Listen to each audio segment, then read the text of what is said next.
Samajwadi party के राष्ट्रीय अध्यक्ष अखिलेश यादव ने राजधानी लखनऊ स्थित कार्यालय पर एक प्रेस कॉन्फ्रेंस की, जिसमें उन्होंने योगी सरकार और भाजपा पर तीखे हमले किए। उन्होंने कहा कि अगर भाजपा की महिलाओं का ये दुख है तो सामान्य महिलाओं का क्या होगा। दरअसल उनका इशारा हाल ही में सामने आए एक महिला मामले की ओर था। उन्होंने आरोप लगाया कि प्रदेश में महिलाओं की सुरक्षा का हाल बेहद ही चिंताजनक है।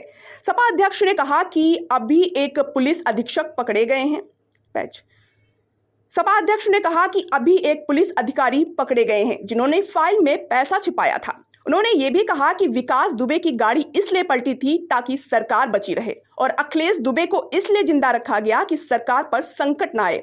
अखिलेश यादव ने मीडिया पर भी सवाल उठाए। उन्होंने कहा, क्या मजबूरी है प्रेस के लोगों की जो सच नहीं बोल पा रहे हैं। उन्होंने कहा कि कानपुर की घटनाओं पर सब उलझे हुए हैं और यहां तक कि अपॉइंटमेंट्स में भी भेदभाव किया जा रहा है।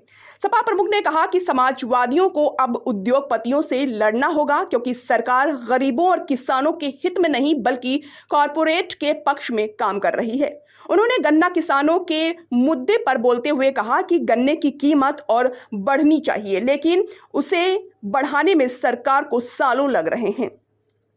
अखिलेश यादव ने आरोप लगाया कि सरकार अब मंडियों को बेचने की तैयारी में है, जो पहले 3 काले कानूनों में छिपी थी। उन्होंने कहा कि प्रचार का धोखा देकर मंडियां निजी हाथों में सौंपी जा रही हैं। जब SIR हो रही है उत्तर प्रदेश में, SIR बड़ी एक्सरसाइज है जहां पर सरकार के अधिकारी हर घर जाएंगे, हर घर में विजिट करेंगे, हर वोटर से संपर्क जुड़ेगा। वहीं पॉलिटिकल पार्टी के लोग भी जुड़ेंगे, वो भी अपनी वोटर लिस्ट ठीक कराने के लिए BLO के साथ संपर्क रखेंगे।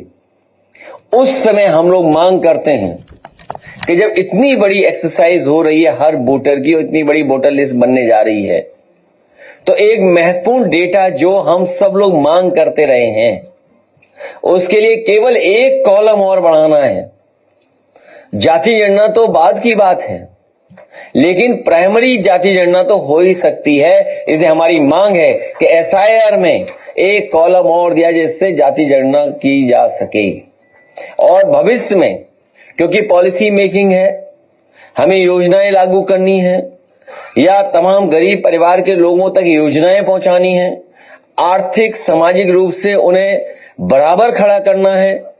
जिस तरीके से मंडल कमीशन, बाबा साहब भीमराव अम्बेडकर जी और तमाम लोगों ने समय समय पर समाज को आगे बढ़ाने के लिए जो फैसले लिए, अगर SIR में एक कॉलम बन जाएगा और जाति जनगणना हो जाएगी तो हमें सामाजिक न्याय के राज्य की स्थापना के लिए और आसानी हो जाएगी। हमें उम्मीद है कि सरकार इस बात को मानेगी और ये जो हमारा सुझाव है इसको लागू करेंगे।